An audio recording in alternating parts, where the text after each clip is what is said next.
Hello and welcome back to Talking Teens. I'm Narelle. I am so happy that you found me again for Season 2. Thank you so much for taking the time to listen and for being a part of this community. After wrapping up our first big mini-series, I took some time to think about what comes next. And it led me to a powerful new theme for this entire season. The theme is what teachers can't or won't tell you. We'll be diving into the candid behind-the-scenes perspectives from my 20 years in the classroom, exploring the things parents need to know to truly help their kids, their teachers, and themselves. And to kick things off, let's start with a phrase I'm sure many of us have used. Stop being ridiculous. Or, how about this one? Don't be silly. How many of us are guilty of saying that to our kids? They come to us with a big, messy feeling. They're scared about a test, anxious about a party, or hurt by a friend's comment, and our instinct is to try and brush it away, to make the problem seem smaller. But what are we actually teaching them when we do that? Today we're kicking off our new season with a deep dive into emotional intelligence and why learning to sit with our kids' so-called bad feelings might be the most important thing we can do to raise a generation that doesn't suffer from crippling anxiety. So why do we do it? Why is our default response sometimes to shut down the very feelings we want our kids to share with us?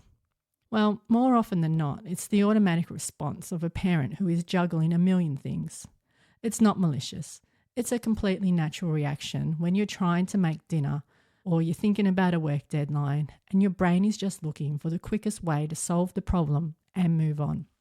But I'd encourage you to pause and think back for a moment because it often goes deeper.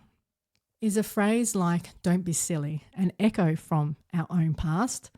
So often these are just learned scripts that are said to us or were said to us as children that we now repeat to our own. And in the process, we are completely forgetting the sting they might have had when we were on the receiving end. And when a child or teenager comes to us in a moment of vulnerability and we dismiss their feeling, that dismissive voice becomes their internal voice as they grow up. They learn that if they don't trigger the bad feelings, they don't have to deal with them. It builds a lifelong cycle of suppression, which is a direct pathway to anxiety. And this cycle of suppression isn't just a future problem for when they're adults. It's something we as teachers are seeing the effects of every single day in our classrooms. I need to be really candid here from a teacher's perspective. Over my years in the classroom, I have seen a rapid rise of anxiety in students, and it's making our jobs as teachers more harder and more complex than ever before. We deal with anxiety on a daily basis, and it looks different for every teenager. It's the student who suddenly won't turn up to class, especially if there's an assessment or a test that is due. It's the one who will sit down the back trying to hide, making themselves smaller. It's the student who refuses to engage in any public forum like a class discussion. So as teachers, we need to find the time to sit with them individually. And it's the teen who is so consumed by their anxieties and their worries that they simply can't focus in class or concentrate on the lesson in front of them. As teachers, we see these behaviours and we understand where they come from. But I want to be honest. Managing them is incredibly tricky when there are 24 other students in the class who also need our attention. The complexity of behaviours and mental health issues is growing. And so, as teachers, we need parents to help their kids build these emotional skills at home, because that in turn helps us by being able to teach the class the content we actually signed up for. A high school teacher might only see your child anywhere between 50 to 120 minutes per day, if that. We can't do it all. We can't solve all problems in that time frame. So now that we see the stakes from all sides, how do we break that cycle? How do we build the emotional intelligence in our kids that will serve as their foundation for life? Well, it starts with us. And here's a few practical tips. First, we need parents and teachers and society in general to model the behaviour that you want to see. We can't give our kids self-awareness and emotional intelligence unless we have it ourselves. So we have to model it. Think about your own work stress. When you have a tight deadline or a project that's due, are you short and grumpy with everyone when you get home?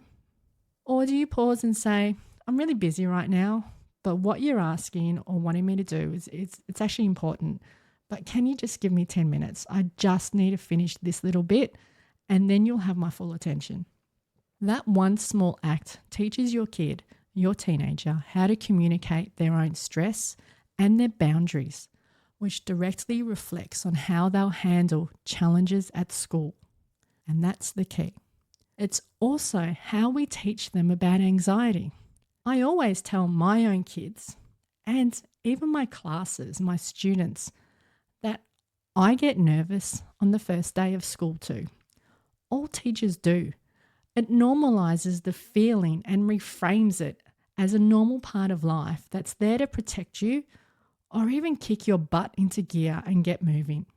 Anxiety is a normal part of life. Secondly, we need to start validating with curiosity. And what I mean by that is when your kid comes to you with a big feeling, instead of shutting it down, open the door. And if you don't know what to say or how to do it, I'll give you a phrase you can use. That's interesting. Tell me more about that. It's simple, it's non-judgmental, and it invites connection. It opens the door. Use it. Thirdly, help them name the feeling. Often a teenager, and especially a younger child, just feels a big, messy, bad emotion. Once you've invited them to tell you more, you can help them build their own emotional vocabulary. And this is really important, especially with younger kids. You could gently offer a menu of words. It sounds like you're feeling overwhelmed. Is it more like you're feeling disappointed? Or maybe just a little bit frustrated or annoyed? Or even a bit embarrassed? The simple act of naming an emotion can help reduce its intensity and make it feel like it's more manageable. Fourth, and this is probably the hardest tip, but one I'm going to advocate for as loudly as I can. You need to sit in the mess with them. Once your teen is sharing their messy feeling, you have to resist the urge to run in and immediately fix it. As the researcher, Dr. Brené Brown, suggests, it's like putting on a pair of gumboots and wading around in the mess of their feelings with them. You're not there to clean it up. You're just there to show them that they're not alone and that the feeling is survivable. And ultimately, all these tips point to one fundamental shift. And I'm going back to Sir Ken Robinson here and how he often talked about how we need to move from an industrial model of education to an agricultural one. And here's the key. He said, you don't make a plant grow. You provide the right conditions for it to flourish. It's the same with our children's emotional lives. We cannot manufacture resilience, but we can create the right conditions for their emotional intelligence to grow. A climate of acceptance, validation, and the understanding that messy feelings are a vital part of growth.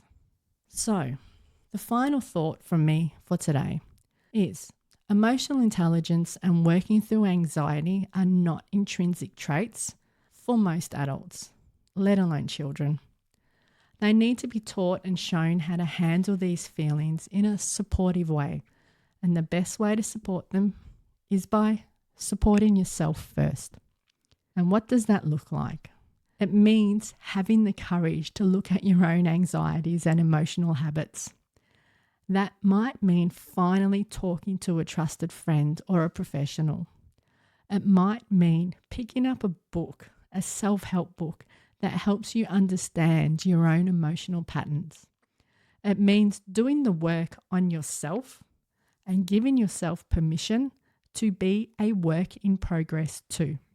Because when we as parents take that brave step, we don't just heal ourselves, we break the cycle and stop passing down the emotional baggage we were handed. Supporting yourself isn't selfish. It is the first step in giving your kids the emotional, healthy parent they deserve. And we as teachers will notice that in the classroom. Next time on Talking Teens, we're going to be asking a really big question.